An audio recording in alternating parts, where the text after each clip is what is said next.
Charlottesville, 27.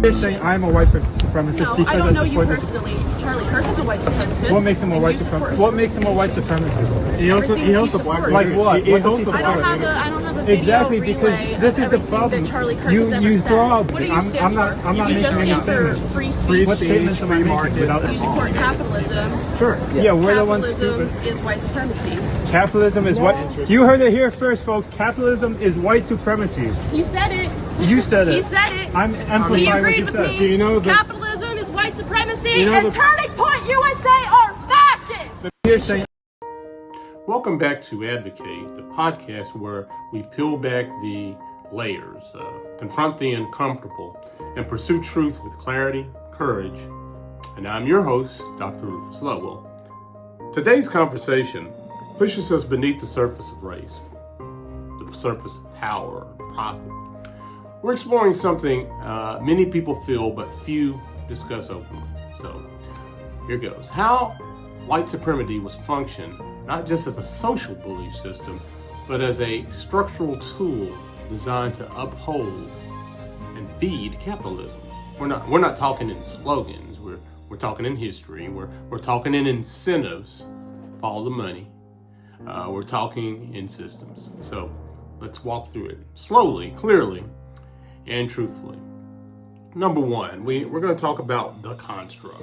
Okay. White supremacy is often discussed as a feeling, hatred, prejudice, bias, or ignorance. But in architecture of American history, white supremacy wasn't just an attitude. It was an economic design. From the moment the first European colonial power stepped onto the continent, race served as a purpose to determine who profited and who paid the cost. And in capitalism, at its basic level, is about resource extraction and wealth accumulation. The easiest way to maximize profit is simple. You first start by creating a hierarchy, somebody at the top, somebody at the bottom. Place one group at the top, exploit the labor, the bodies, and the rights of everybody else underneath. So kind of like a triangle. White supremacy wasn't an accident. It was actually a framework for managing advantage. Number two, and we're going to talk about the economics of divide and control. Let's look at the economic logic behind the construct, okay? During colonial expansion and early U.S. development, elites faced a problem. How do you prevent poor white laborers and enslaved Africans from noticing that they have more in common with each other than with wealthy landowners?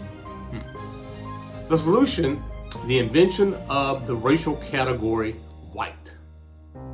Not as a descriptor, but as a contract. Historian Theodore Allen called this the invention of the white race, and it served one function: to redirect anger downward instead of upward. And both groups united against the wealthy elite, the system would collapse. So the elites put tools in place, privileges for poor whites, oppression, and laws limiting the mobility of black people, narratives linking whiteness to superiority, fear-based propaganda to keep groups divided. This wasn't moral, it was strategic.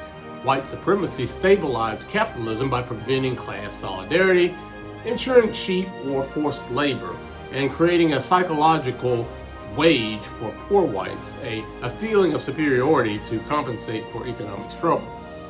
By dividing workers, the elite protected their profits. So think about that for a while.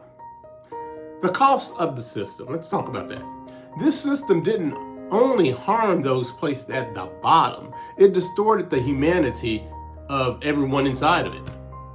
White supremacy justified enslavement, built wealth for the one group through the suffering of another, shaped laws and institutions and cultural narratives, kept wages low for all laborers, and maintained a cycle where a select few continually benefited. Capitalism gained the most when workers were disposable, exploitable, like slavery, and replaceable.